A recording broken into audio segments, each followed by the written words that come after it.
Hello, good morning, everyone. I'm sorry I can't be there this morning, but I'm glad that I'm getting to do a virtual alternative instead. My name is Zachary James Penny, and I chose Victimology for my journalistic report on crime. So what is victimology? Victimology in its most basic form is simply the study of victims, and that includes risk factors, demographics that are likely to become victims, after a victim is victimized, how they continue living their life. So we're going to get into a little bit of that later. While some crimes are random, most of them are not, and we're also going to talk about that as well. So as I said, there are certain demographics that are much more likely to be victimized. So for example, young African-American unmarried males who live in poverty in an urban setting are significantly more likely to become a victim in any given situation. It is important to note that this is the exact profile of a likely offender or victimizer in any given situation, but we're going to talk a little bit about the factors that lead to that. But age, income, and marital status are three of the biggest factors that contribute to victim rates and victimization rates. So for example, age and income, as age increases, usually income increases as well. And through longitudinal studies, we found this information out actually. But as both of these increase, your likelihood to become a victim decreases.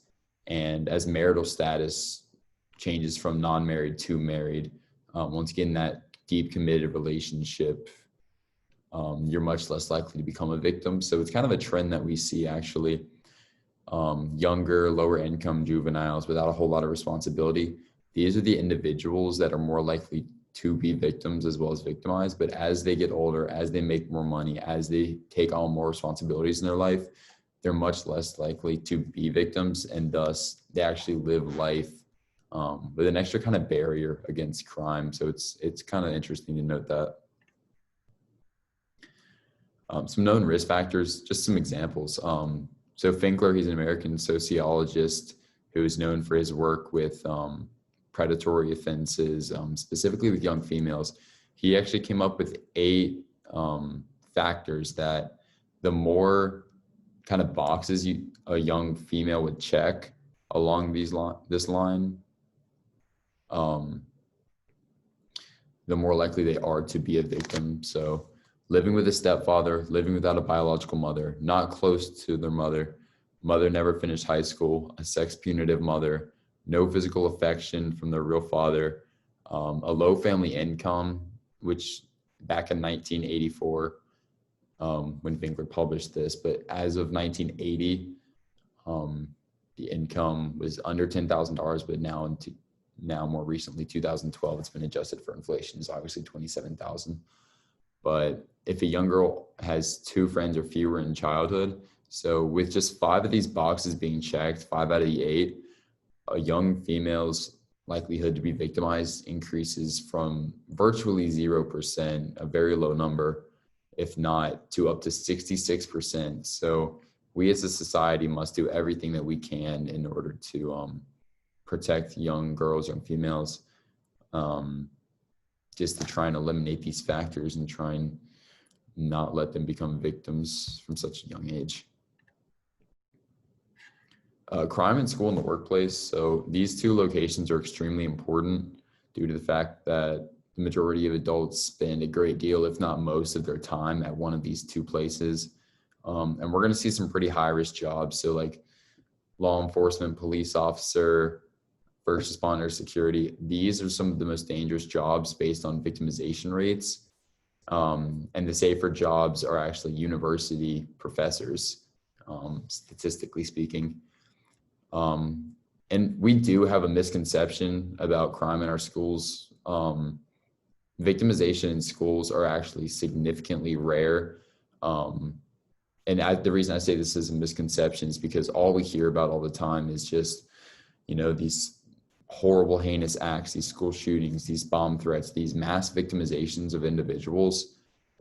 That's what we hear about. And it's only natural. I mean, the media and news outlets are really trying to get, that kind of stuff sells. So they're trying to get at that, which is understandable, but it's also important to note that these schools, our schools, they're really some of the safest places we can be. Here in America, we do have an issue with school victimization rates. It is significantly higher than many other nations, but from the grand scheme of things, they are much safer than many of us actually perceive. So the application and importance of victimology, I do have a short clip that I'll pull up for us. And then we're going to talk about it afterward.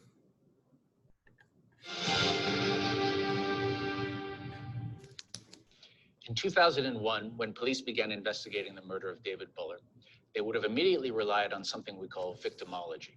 Simply put, victimology is the complete history of a victim, and it's used to figure out why someone has become the target of a violent crime, the key ingredient in establishing motive. Second only to crime scene forensics and criminalistics, the FBI, for instance, considers victimology to be the most important tool within the first 48 hours of a major investigation. This is in part because of recent research on what's known as the routine activities model of crime, where victims' activities are understood as being capable of being profiled by killers in much the same way that killers are themselves profiled by investigators. This is also why recent safety awareness training has focused on women walking or living alone, people working nights, and other higher risk victims, encouraging them to shift their patterns, change their routines. It's those routines that allow motivated offenders to identify what we call suitable targets.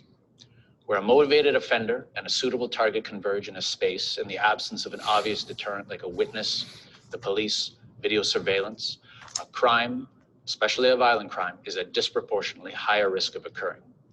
Also, by looking at where locations of crime occur and how they figure into the routine activities of victims, it tells us something about the routine of the killer. Even though our squad is not working within this first 48, establishing a victimology in the case of David Buller has been a valuable step in helping search for his killer.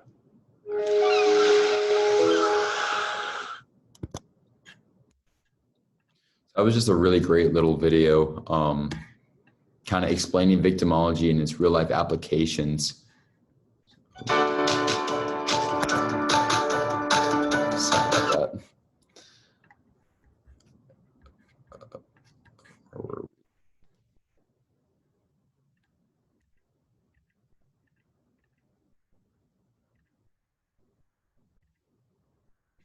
Here we are. So, victims' lives are often the key to finding their victimizers. So basically, as that gentleman was saying, profiling goes both ways. So if we can get an idea of who the victim was, how they lived their life, their routines, which is part of the routine activities and lifestyle theory that he discussed as well, we can really get a sense of what kind of offender would victimize this particular individual, and thus we can capture them appropriately. And then the main activities and lifestyle theory, well, these are usually two separate theories. In the realm of victimology, they're similar enough to be combined into one. The main idea is simply that if we can understand a victim, we can understand a perpetrator, and thus understand the who, the what, the when, the where, the why, the how. In the presence of a motivated offender, the availability of a suitable target, and the absence of a capable guardian, just as the gentleman discussed, this is really the perfect recipe for a victimization or a violent crime to occur.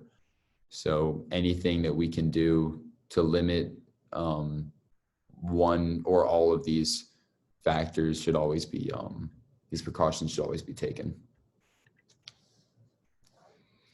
Victimology after the fact, so discussing victimology of like after a crime occurs is very important, just because we can take a deep dive into the victim's life and just understand, where they might have been, who they might have been with, if this was something that's typical for the individual,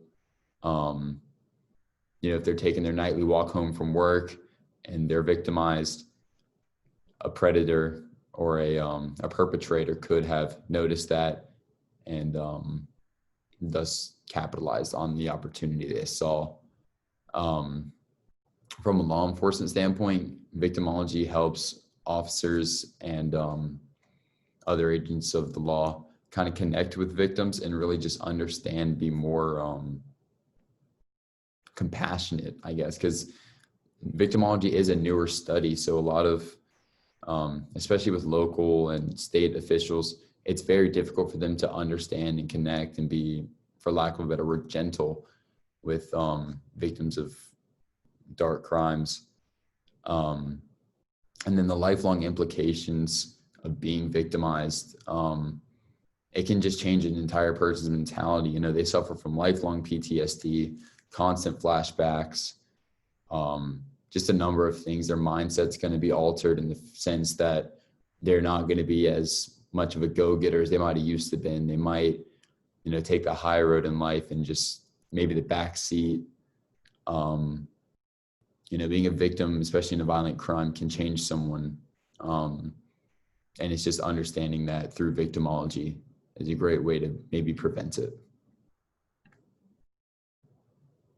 So the case against victimology, while it is a newer study and it is fantastic with helping solve crimes and even preventing crimes, it's very controversial in the sense that victims are often viewed as not responsible, but the question always arises, what could the victim have done differently? What was he or she wearing? What were you doing? What did you say to them? Who are you with? Like, these questions, while some of them may be acceptable, the role of the victimology states that victims and perpetrators both play a role in crime and victimization, which is just, it's very offensive considering, you know, like oftentimes victims do not actively contribute. Like, for example, 9/11, DC snipers, these victims did nothing to warrant being victimized. But then say you left your keys in your running car and an impulsive teenager steals it. The question is, are you responsible? Is the teenager responsible? Is there a shared guilt? And it's just a very touchy subject and a fine line that needs to be walked, especially when dealing with victims of violent crime. Overwhelming the victim, asking them too many questions immediately following a violent crime, or any crime, in fact, just kind of getting into their head and getting on top of them is never good. Many argue that victimology isn't necessary and that it's just overwhelming to the victim, as previously stated, but that it also is just an invasion of privacy almost, and that it's not entirely required when looking at a violent case. And there's just a little personal bias. I feel like victimology, when executed properly, is a phenomenal tool that law enforcement officials can use to help solve and even prevent crime. But please remember, when I say prevent crime, I'm not talking about victim blaming or placing any blame whatsoever on a victim. It's just important that all possible precautions to protect against being victimized, it's important that these are taken. Yeah.